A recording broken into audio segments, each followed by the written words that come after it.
Okay, so I wanted to make a quick video to expand on the discussion of acceleration that I ended class with. So here's the term for acceleration that I gave you in class, and that is in rectangular coordinates.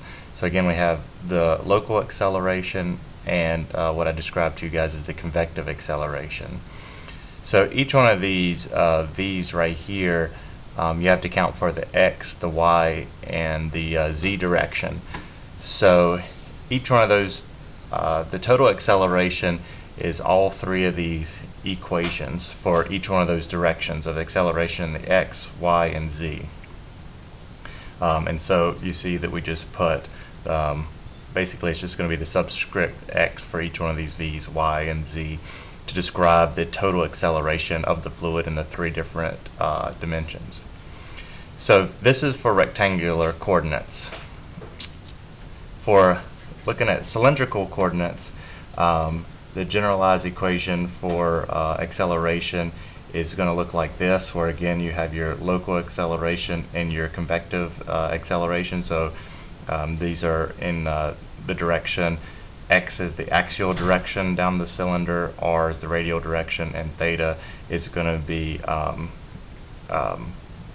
as you move around the cylinder in this direction. So that takes care of our spatial acceleration, and this is going to be due to time. So when you break this one down into three directions of AR, A theta, and AX, you get these three equations right here. So this is going to describe your acceleration, your total acceleration in all three of these directions. And so if you're given a problem, say for instance we were talking about at the end of class the converging channel, or the converging, I guess, pipe, or you can think about it as a tapering artery. You're going to want to use cylindrical coordinates since you're looking at a cylinder system, and you want to use these equations to be able to figure out the total acceleration of the fluid. So that example that I began to give you guys was example 2.1 in the book, where you have a cylinder where the axial direction is x. A lot of times this is also labeled z, but this example gives x, and you have your radial direction r, and again your theta direction is going to look like this. It's going to go around it. And so we're asked to calculate the axial fluid acceleration assuming steady flow. So again, the axial fluid acceleration, that is just along this axis right here. So we're only looking for AX. So if we go back to what I was showing you before, AX is right here. It's just this part of the fluid motion, the axial direction. So we're only going to concern ourselves with this equation right here. So using this equation, here is our equation, and what the statement said was steady flow. That's steady state. That means that the velocity is not changing with time. So that's going to be equal to 0. And the other thing that we know that we can assume is that the velocity is moving in this direction, and the things that could cause the velocity to change, of course, is going to be along the axial direction, because it's converging, so it will change in the x direction. So this term is definitely going to have to stay in there. It can change in the r direction because again you're going to have like those no slip conditions, and you have the forces due to the interaction with the walls. But we can probably assume that there's going to be nothing, no change in velocity in this theta direction. So we can kick that term out. So what we're left with is the acceleration in the x direction is described by this equation right here. So that's just a little bit more info of how they show it in the book. So in the book they tell you that the velocity in the x direction is given by this velocity profile, and in the r direction this velocity profile. So when they say the total velocity is given by this x, vx, and this vr, and they don't give you v theta, that's another good reason that you can decide that there's no velocity in the theta direction, of course.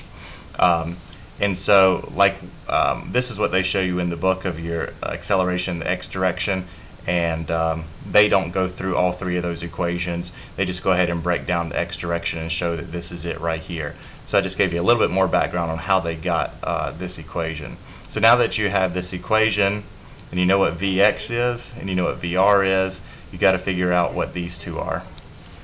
So dVx and dx is just going to be the derivative of this right here.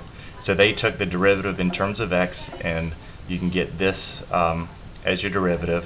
And if you take, so you now got to find dVx dr, and that's going to be equal to 0. So so looking at this term right here is equal to a 0, and then all we have to do is, since this one right here is 0, this is going to cancel out, and we're just left with this part right here. Then you've got dVx over x right here. You got Vx, so you just multiply this right here with this right there, and you're able to get your acceleration term. So in this equation right here, this can be for converging or diverging channels, and it would just, the sign would flip for converging and diverging. So a quick example of tapering in an artery, like how significant is that convective acceleration due to the taper. So we can look at tapering in arteries, and we assume that the velocity is 20 centimeters per second. You have a length of artery of 10 centimeters. Your initial radius is 2.5, and it tapers down to 2 centimeters. So these are somewhat typical numbers. So we just plug it into the equation that we just solved for it, and so we have still x are unknown, so you can figure out what's happening all along the channel. So x equals 0 would be right here, and x equals L would be right here. So you can plug in any x throughout here, and again L is equal to 10 centimeters, so you can plug in 1 centimeter, 2 centimeters, and figure out what the acceleration is at all these points. Well, if we just look at what the acceleration is at 0 and x equals L, at x equals 0 it's 16 centimeters per second going right here, and then because of the tapering it shoots all the way up to 48.8 centimeters per second squared. So you can see that there's a very significant amount of convective acceleration in the tapering of the arteries.